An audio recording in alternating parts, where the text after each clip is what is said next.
nembak tiket kereta di Jepang. Apa itu? Halo semuanya, nama gue Andika Sarasono, balik lagi ke video gue. Kali ini gue mau ngebahas sedikit tentang di Jepangan, informasinya. Jadi gue dapet beberapa pertanyaan seputar nembak tiket kereta, dan gue mau bahas di sini. Ada yang nanya apakah itu legal, apakah itu boleh dilakukan atau enggak.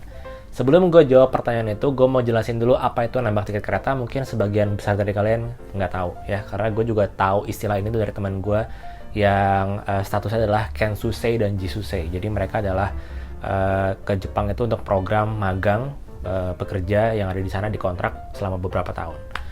Jadi kita tahu sendiri bahwa transportasi umum di Jepang itu didominasi sama kereta api. Ada perusahaan kereta namanya JR, yaitu BUMN mungkin jatuhnya ya, jadi punya pemerintah Jepang. Kalian bisa keliling Jepang menggunakan kereta JR. Jadi naik kereta ini itu punya banyak jalur, bahkan dibagi ke beberapa bagian kayak JR East, JR yang timur, JR West, JR Central, macam-macam, karena saking luasnya jaringan atau jalur kereta mereka. Dan tidak hanya menghubungkan antar kota, tapi juga daerah rural atau daerah pedesaan. Jadi kalau daerah rural ini nih, tidak seperti yang kalian bayangkan untuk stasiun-stasiunnya. Mungkin kalian sering ngeliat film-film atau vlog-vlog orang yang ke Jepang gitu kan. Biasanya mereka liburan ke Tokyo, ke kota-kota besar. Ngeliat stasiun itu modern, futuristik, itu canggih gitu ya. Ada automatic gate, udah serba ada segala macam, tapi tidak dengan di daerah pedesaan tadi. Rata-rata stasiunnya masih biasa-biasa aja. Bahkan mungkin stasiun-stasiun di Jakarta lebih modern. Salah satu yang bisa dilihat adalah tiket gate-nya. Jadi di sana itu banyak yang belum tersedia automatic tiket gate yang pakai mesin. Ada memang untuk nge-tap gitu, ada tempat nge-tap, tapi kalaupun kita nggak nge-tap pun, untuk kalian pakai e-money ya, Suica, kalau kita nggak nge-tap pun bisa aja keluar. Tapi nanti kalau naik ke stasiun yang lain pasti nggak bisa gitu. Nanti ditanya sama tugasnya, kamu nggak nge-tap ya? Nah itu akan ketahuan kalau pakai kartu, kalau pakai Suica. Tapi kalau pakai kertas itu tidak akan ketahuan. Dan inilah yang disebut nembak. Katakanlah kita mau naik sebuah jalur JR dari kota Kyoto, misalnya gue mau ke daerah Biwako. Ada namanya Kosei Line di situ. Jadi biasanya kalau JR itu punya line-line masing-masing dari stasiun keberangkatan sampai stasiun akhir. Nah, sepanjang jalur itu harganya beda-beda. Semakin jauh kalian turun di stasiun yang akan kalian tuju, itu semakin mahal. Semakin dekat, semakin murah. Nah, untuk kaum yang suka nembak ini adalah mereka beli tiket yang paling murah, stasiun terdekat, tapi nanti turunnya di stasiun yang lebih jauh lagi. Karena mereka tahu di stasiun itu tidak ada yang jaga. Petugasnya kadang ada, kadang enggak. Jadi ada faktor luck juga di sini, dan ada faktor nekat. Gitu. Jadi mereka beli, atau yang mau nembak ini akan beli tiket yang paling murah, nanti coba turun misalnya 10 stasiun, beberapa stasiun. Kalau gue dulu, gue nggak pernah nyoba ya, tapi gue pernah kepikiran. Jadi waktu gue mau ke Biwako, itu ada turun gue di stasiun Hira. Stasiun Hira ini ternyata masih kuno banget, bangunannya masih bangunan lama, di pinggir, antara pinggir danau dan juga di dekat bukit-bukit gitu, banyak sawah segala macam, pokoknya masih di desa banget. Ketika gue keluar, ini kok nggak ada petugasnya, cuman ada satu orang di office di dalamnya gitu. Lalu juga tempat untuk naruh tiket, kalau kalian beli yang kertas, itu ada kayak kotak sumbangan gitu, kayak kotak aja buat naruh di situ. Jadi udah selesai. Jadi gue mikir waktu itu, ini berarti kalau gue beli tiket yang paling murah pun bisa turun di sini gitu. Padahal gue harus beli 500 yen di situ, tapi gue bisa aja turun di situ dengan harga 150 yen. Jadi kebayang ya, itulah nembak tiket kereta di Jepang. Apakah itu boleh?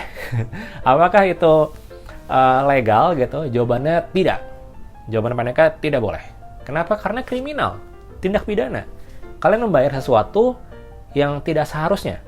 Artinya kalian bayar lebih murah untuk sesuatu yang lebih mahal harusnya. Ya itu samanya tindak kriminal kan? Gimana kalau ketahuan? Apa konsekuensinya? Kalau kalian lagi apes ya, ketahuan sama petugasnya, pas dicek tiketnya, ini kan kamu harus turun di stasiun pertama, kenapa kamu turun di sini? Misalnya kayak gitu. Kalian bisa didenda seharga jalur terjauh atau harga tiket termahal di jalur tersebut. Misalnya 1.500 yen. Gitu kan. Oh, jadi buntung nih, bukannya untung gitu kan, malah jadi nombok. Nah, itu konsekuensi yang paling ringan. Itu yang paling ringan. Yang paling berat adalah kalau kalian udah sering ketahuan kayak gini, dapat surat pernyataan segala macam, kalian bisa dideportasi, dipulangkan ke negara Indonesia secara paksa. Oke, pertama mungkin dilaporin dulu ke instansi kalian, tempat kalian kerja atau tempat kalian belajar, tempat kalian kuliah, itu bisa kayak gitu. Paspor kalian ditahan segala macam, visanya ditangguhkan atau apa segala macam lah. Jadi menurut gue ini sangat-sangat berisiko. Don't try this at home ya, jangan coba-coba. Don't try this in Japan, oke? Jangan coba-coba kalau kalian mau ke Jepang nanti gitu. Ya, kalau kalian masih mau nekat, itu gue sudah menjelaskan di sini, jadi gue angkat tangan ya. Kalau kalian nanti tiba-tiba ada laporan, bang nih ada yang ketahuan nih, ketahuan nambah kereta gitu. Karena banyak kasusnya. Teman-teman gue juga ada yang pernah ketahuan dan harus bayar tadi. Jadi intinya ya udahlah, jujur-jujuran aja. Kalau kata temen gue sih ada yang bilang kayak gini, kan dulu Jepang ngejajah kita, sekarang kita balikin dong, bikin rugi mereka. Yang ada kalian yang rugi nanti ya.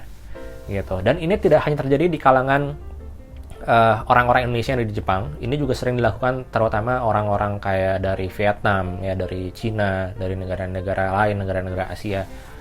Bahkan orang Jepang sendiri juga ada yang lakuin kayak gini, sering bahkan. Jadi nggak tahu nih tradisi yang baik atau yang buruk gitu ya, karena nembak kereta gitu. Tapi mungkin sekarang sering berjalannya waktu, stasiun-stasiun yang di daerah pedesaan itu sudah mulai di-upgrade, jadi mereka pakai automatic gate dan lain-lain, jadi kemungkinan untuk bisa nembak tiket kereta itu sudah jauh-jauh berkurang. Oke, jadi itulah yang mau gue sampaikan di sini, bahwa ada istilah nembak tiket kereta. Jangan-jangan yang belum tahu nanti pas ke Jepang mau nyobain lagi ya. Jangan ya, jangan. Cukup yang pendahulu-pendahulunya saja, karena sekarang gue yakin udah makin ketat, ada CCTV nanti kalau kalian ketahuan, nah udahlah, berabil lah urusannya ya. Itu dia informasi di video ini. Jadi buat kalian yang tertarik dan suka sama info tentang di Jepangan, update informasi segala macam, mulai dari kehidupan, pendidikan, beasiswa, apapun itu, silahkan follow atau subscribe channel gue di Andika Sarasono sini, karena gue masih akan update terus. Dan jangan lupa juga buat follow sosial media gue, Instagram dan Twitter ada di bawah sini. Terima kasih, sampai ketemu lagi, dadah.